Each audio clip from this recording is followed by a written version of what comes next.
Blues. You got a letter this morning, I ring it red. You say, hurry, hurry, the gal you love is dead. Got a letter this morning, yeah, I ring it red. You say, hurry, hurry, 'cause the gal you love is dead.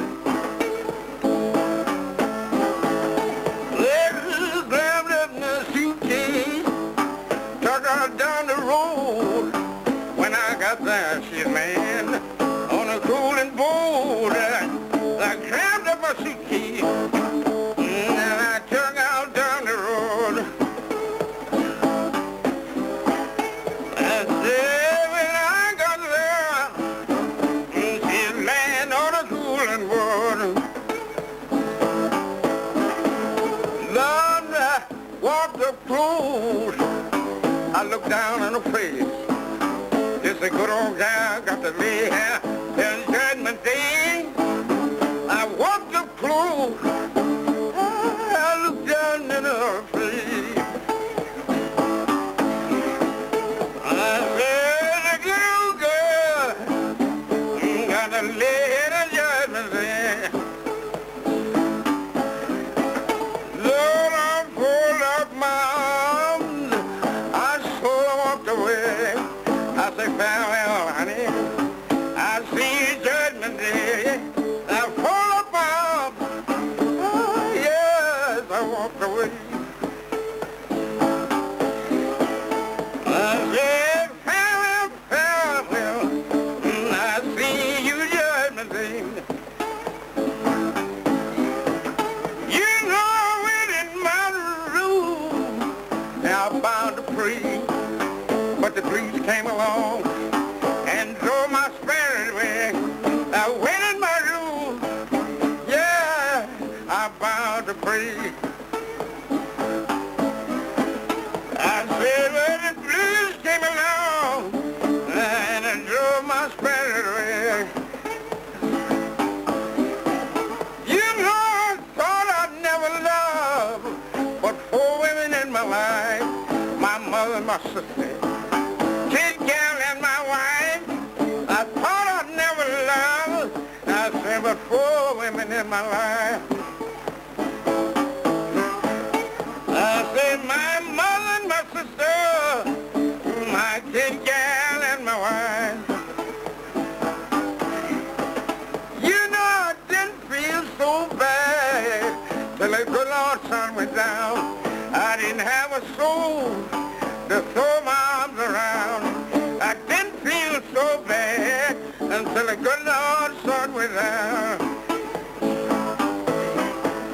And I didn't have a soul to throw my arms around. You know I cried last night, that night before. I'm gonna change my way of living. So I won't cry no more. I cried last night. I said all I night before. Well, how was that for raw power? Son House doing Death Letter Blues, incredible performance.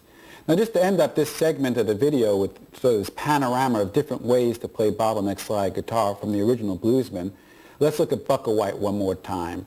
Now, Bucka was rediscovered in Aberdeen, Mississippi, and the reason was because he recorded a tune in the 40s called Aberdeen, Mississippi Blues. So here's Bucka doing it in the late 1960s.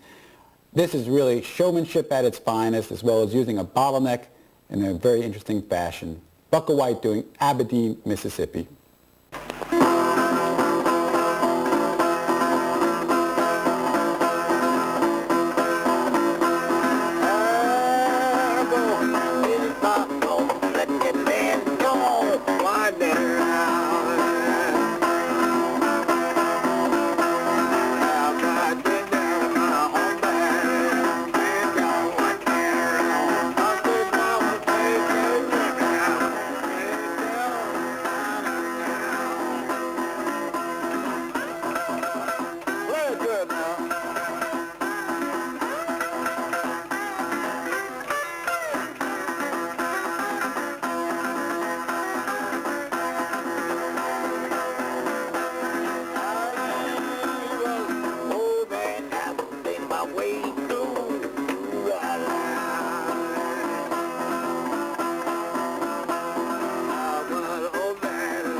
So that was Bucka White doing Aberdeen, Mississippi blues. So you had a chance now to watch 4 bluesmen doing 5 different types of blues using the bottleneck slide.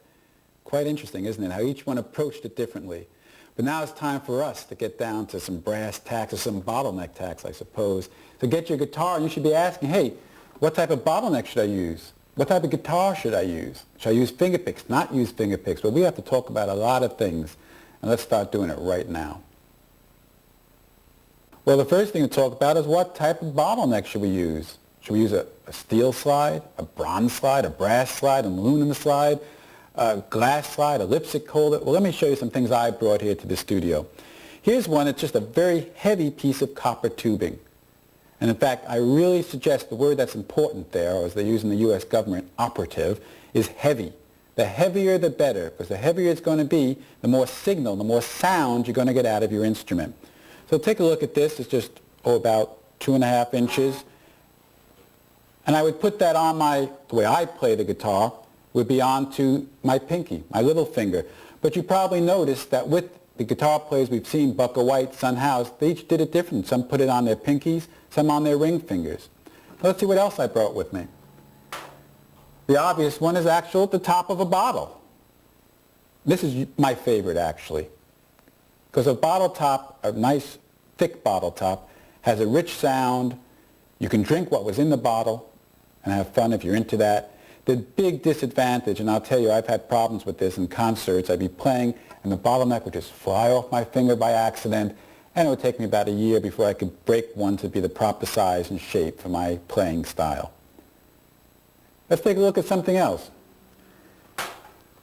If you're happy going to a music shop, spending $5 or $10 buying a bottleneck, a slide, you go ahead and do it. I think it's crazy. One of the finest bottleneck slides that I know of is one that you would go into a hardware shop and you would ask for the sockets that they change spark plugs on a car. These all come in different shapes. They're very heavy, and you can check out, depending on what finger you want to use it on, which one would easily fit on your finger. Easily or perhaps snugly. You don't want it to be so big that it moves around. So this is something, just go to your local hardware shop and check it out. You may be looked at in a rather weird way because they'll try to figure out why are you trying to size these socket plugs for your fingers, because they should be used on cars, but excellent sounding. Then there are machine-built bottleneck slides that they sell in stores, all with different gimmicks. Here are 2. I don't really suggest these, but they're sort of funny. This one has a curved edge in case you have a curved fingerboard, but it is heavy, so it does work. This one is even a little bit more intellectual, scientific, in that it is something to put your finger in, and it's made out of heavy aluminum, but the top has more mass, so that when you do a vibrato, which we're going to be talking about in a couple of minutes, the slide will shake even more than a normal slide. I don't think it's really necessary, and I would just stick to the heavy copper tubing, the socket, or a bottleneck. Now let's talk about the guitar you're going to use. If you have a good guitar at home, good Martin, a Franklin guitar, a Taylor, or whatever, don't use it for this style. They have too much tone. What do I mean by that? Well, the bottleneck style is going to pick up so many overtones. Let me get my slide on my fingers, and I'll just show you. When I slide up, you hear that guitar is singing. You have those high notes, the low notes, and the notes you're playing. So what I'm using, I was very fortunate to find this guitar. It's an old Stella. And there's nothing sophisticated about the construction of this Stella. It just has 2 braces, rough cut lumber going right across the body. And it gives an excellent sound. The action, this is another important thing. And that action means how high the strings are off the fingerboard.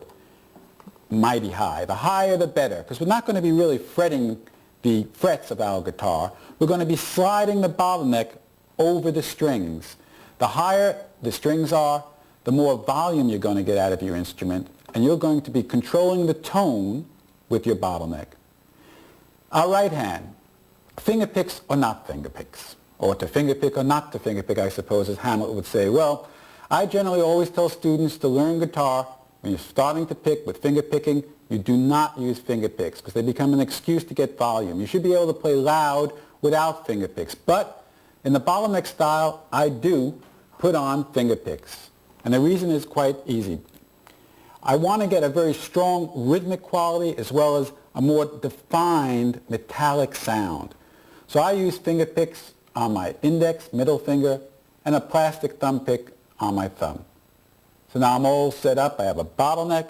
I have a guitar, a good cheap old Japanese guitar or a cheap old Harmony Stella, if you can find one. It's just terrific. Set it up with medium gauge strings. The heavier the strings, the merrier. And maybe put an unwound third string on. That gives a lovely effect. Perfect for bottleneck.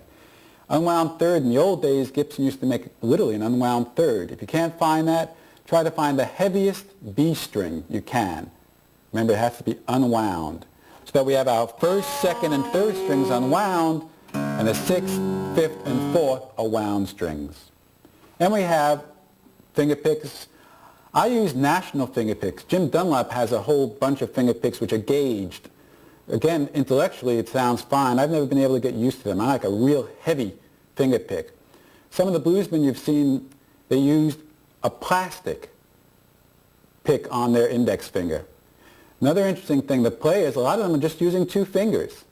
And again, that's important. You want to get a very strong sound out of your instrument. So by using your index finger and thumb, and maybe with a little bit of help from your middle finger, you'll get a strong sound. And I like to rest, as I always mention, it's just a suggestion to get a strong sound.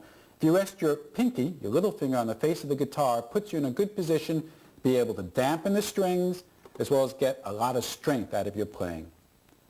All right, so we're just about there. Now we just have to get into a tune. How about learning a tune? Most bottleneck playing, the traditional blues, is done in either an open G, called Spanish tuning, which can also be tuned up to an open A, or open D, vestibule tuning, which can be an open D or an open E.